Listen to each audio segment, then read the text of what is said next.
welfare strategies to bridge the gap, and the impact of economic empowerment on women's health. I'm Dr. Payodhi Dhar. I'm the founder president of Kolkata Nurture Foundation, also an assistant professor in West Bengal University of Health Sciences. So as we start, the first thing is, can a woman truly claim health if she is denied the economic freedom?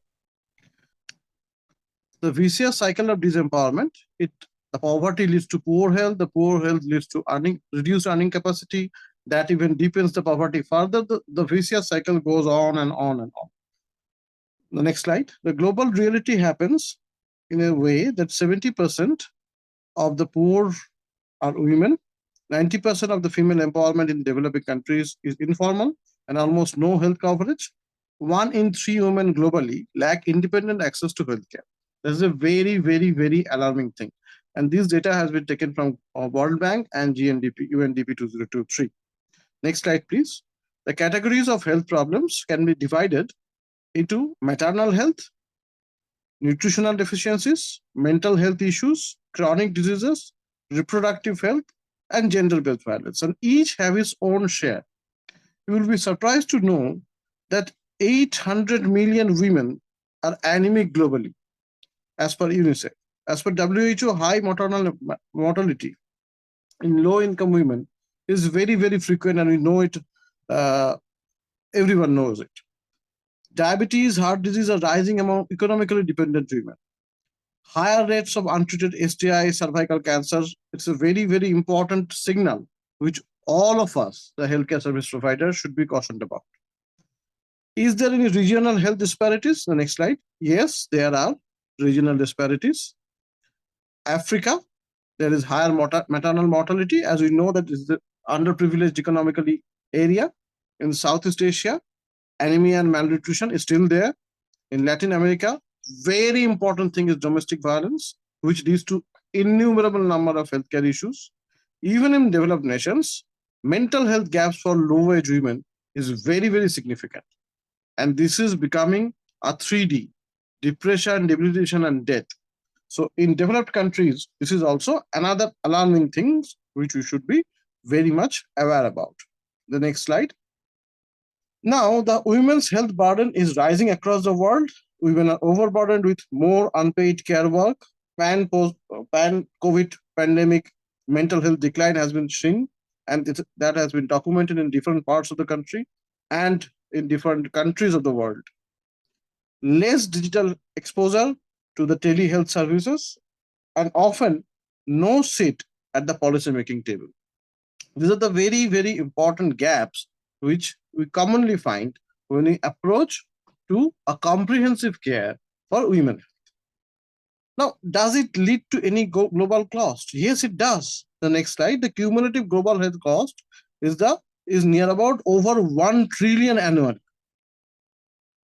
So if we take it in a question as women's voice in the next part, next slide, we can utter it like this, that we are told to be strong, but denied the tools to survive. This is a very, very important line. I have taken it from a very well circulated magazine of women empowerment. I'm not quoting it for issue of conflict of interest, but it is there. I found it very, very pertinent as a question. Now, what is the Indian context? In the next slide. In the Indian context, women's economic empowerment is very, very unique. You know, only 20.3% of Indian women participate in labor force. 54% women in India lack direct control over their earnings. Rural women account for near about 73%, it is 3/4 of the informal employment, without any health benefits. Now, without this any health benefits is very important. What about the access of Indian women's healthcare? 65%, that is almost 2/3 of the rural women do not have any access to antenatal care adequately, as per the report in 2021. 40% of women still are dependent on family permission for seeking medical care. Maternal mortality rates are higher in lower income districts in India by near about 1.7 times to 2 times. The economic dependency versus independence in health access can be seen in that regular healthcare checkup, institutional childbirth, maternal health, help-seeking behavior, or in today's era, very importantly, cervical breast cancer screening. If you see the economically dependent column versus economically independent column, you will see there is a marked change, 12% to 60%. But the economically dependent ones, 25%, 54%, 10%, 12%, these figures are very, very, very meager. So that's a very important question mark which we need to study, explore, and find out solutions about. So what's the output of it? How should we solve it? So welfare strategies must evolve. The key welfare focus areas should have access to education, skill training plus microfinance, entrepreneurial ecosystems, health insurance and maternity protection, and very importantly, digital and financial literacy. In today's world, number 5 is a very basic necessity for every human being, let alone women or men. Now, role of policy in acute diseases like maternal mortality, infectious disease, emergency care, universal maternity care coverage, free vaccination, subsidized ambulance and trauma services in rural beds have improved the scenario. What about the chronic diseases? In heart disease, diabetes, mental health issues, the policy need to be gender specific in heart diseases, preventive screening programs, micro loans should be given, workplace mental health support for female workers is extremely important. The next slide, please. So the question lies, how should India fare in this question, in this trouble? You see, many small countries have coming up with their own models.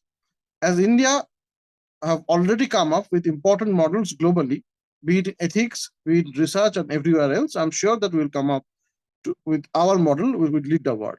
How? The next slide.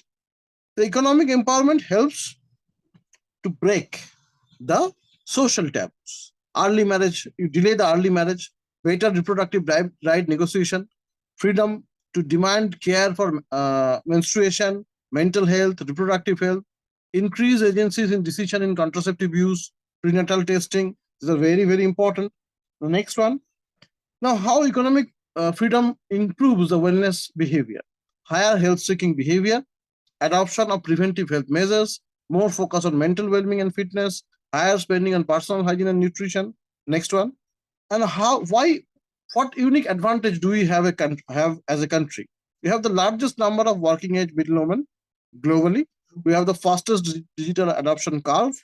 We have the world's largest public healthcare infrastructure. So we must take benefit out of it. Number 2, so we propose the Indian policy roadmap in skill and health linkage, financial incentives, social security, maternity and postnatal support, leadership in Panchayati Raj.